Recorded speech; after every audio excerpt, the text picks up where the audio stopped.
Sir मैं आपको यही बोल रही हूँ। आज अगर आप हमारे इस किसान कौम का अगर संघर्ष अगर आप दिखा सकते हो तो उसके ऊपर ज्यादा फोकस होना चाहिए। मैं अपने पे नहीं लेके जाना चाहती। मेरा जिस दिन बात होगा मैं आपको बुलाऊंगी, बात करूंगी, लेकिन ये आप उस चीज को अगर दूसरी तरीके में हम लेके जाएंगे तो इनका संघर्ष बेकार हो जाएगा, है ना। तो आप सब आ रहे हो यहाँ पे, आप लोग इनको कवर कर रहे हो, मेरे लिए बहुत बड़ी खुशी की बात है कि आप लोग साथ दे रहे हो। प्लीज इनके हक के लिए बोलते रहना, क्योंकि आपको भी पता है आप लोग भी कहीं ना कहीं ऐसे परिवार से आते हैं, तो आप सच के साथ खड़े रहिए और संघर्ष बेकार नहीं जाएगा, इतना मुझे विश्वास है, इतना मैं बोल सकती हूँ। सर ये मैं इस चीज के ऊपर बात नहीं करूँगा, मैं अपने परिवार के बीच में आई हूँ। आप लोग अगर इस चीज को घुमाओगे तो इनका जो लड़ाई है, इनका जो संघर्ष है उसको आप बेकार करोगे। मेरे पे फोकस नहीं है आज मेरे पे फोकस नहीं है आज मेरे पे फोकस नहीं है। आज हमारे इस किसान को के ऊपर फोकस होना चाहिए आपका, ये मेरी रिक्वेस्ट रहेगी आपसे बस। मैं पूरे देश की हूँ सर, मैं पूरे देश की हूँ, मैं खिलाड़ी हूँ, मैं एक भारत देश की नागरिक हूँ। किस स्टेट में इलेक्शन है उससे मेरा कोई मतलब नहीं रहता है कभी भी।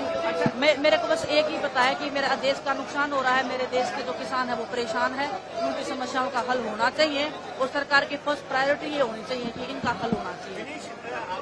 बैठे हैं 200 दिन पूरे हो गए, दुख होता है देख के।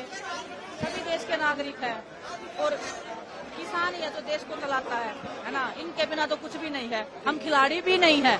अगर ये हमें खाना ना दे तो हम भी नहीं कम्पीट कर पाते हैं। तो बस लाचारी महसूस होती है कई बार कि हम कुछ कर नहीं पाते हैं। हम देश को रिप्रेजेंट करते इतने बड़े बड़े लेवल पे, लेकिन अपने परिवार को दुखी देख के हम कुछ कर नहीं पाते हैं। तो बस सरकार से यही निवेदन है कि सुनना चाहिए। जैसे आपने पिछली बार अपनी गलती मानी थी, आपने माना था कि कुछ गलत हुआ है, उसके बाद आपने जो वादे किए थे वो पूरे करने चाहिए।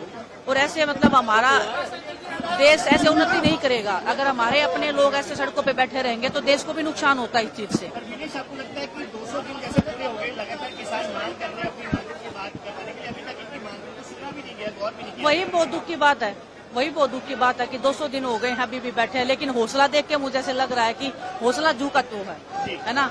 जब लंबा कोई आंदोलन चलता है तो लोगों में एक उम्मीद टूटने लग जाती है, क्योंकि हम ऐसी जगह से निकले। जब हम दिल्ली में बैठे थे तो हमारे भी हौसले ऐसे होते था कि पता नहीं कब मानेंगे, है ना। लेकिन हौसला देख के ऐसे लग रहा है कि आज पहला ही दिन है। हमारे परिवार को लड़ना आ गया है, शायद उनको पता लग गया है कि अगर उनको अपना हक चाहिए तो मेरे ख्याल से उनको सड़क पे आना पड़ेगा, उनको लड़ना पड़ेगा। और इन्हीं से देख के हमें भी मतलब बहुत हौसला मिला था कि हमें लड़ना सिखाया था, अपने हकों के लिए लड़ना सिखाया था, सच्चाई के लिए बोलना सिखाया था। तो बस मैं शुक्रगुजार हूँ परमात्मा की कि ऐसे परिवार में जन्म दिया, उन्होंने ऐसा मौका दिया मुझे कि इस परिवार को मैं जानूं, इस परिवार के दुख में सुख में हिस्सेदारी बनी रही मेरी। तो बस वही है कि विधानसभा चुनाव भी है हरियाणा में, सर मैं जो चल रहा है उसका असर सीधा तौर पर मुझे नहीं पता पॉलिटिक्स का, जुड़ा हुआ मुद्दा है, जो है वो काफी ज्यादा नाराज हो रहा है। मुझे पॉलिटिक्स का इतना नॉलेज नहीं है, सच्चाई बता रही हूँ। कभी इतना उसमें डीप में गई नहीं हूँ। आप खेलों की पूछोगे तो मैं बता सकती हूँ, लेकिन हर जगह पे किसान है ना। वो अगर नाराज है तो आपको वो खिलाड़ियों पे भी नुकसान होता है। अगर वो हमें खाना नहीं देंगे, मैं वही बोल रही हूँ, अगर वो हमें खाना नहीं देंगे तो हम कैसे कॉम्पीट करेंगे। लेकिन वो इतने निर्दयी नहीं है, ये खाना देते हैं पूरे देश को। इतना सब होने के बाद भी ये लोग खुले दिल से पूरे देश को आज भी अनाज दे रहे हैं। ये चाहे तो सब कुछ बंद कर सकते हैं देश का।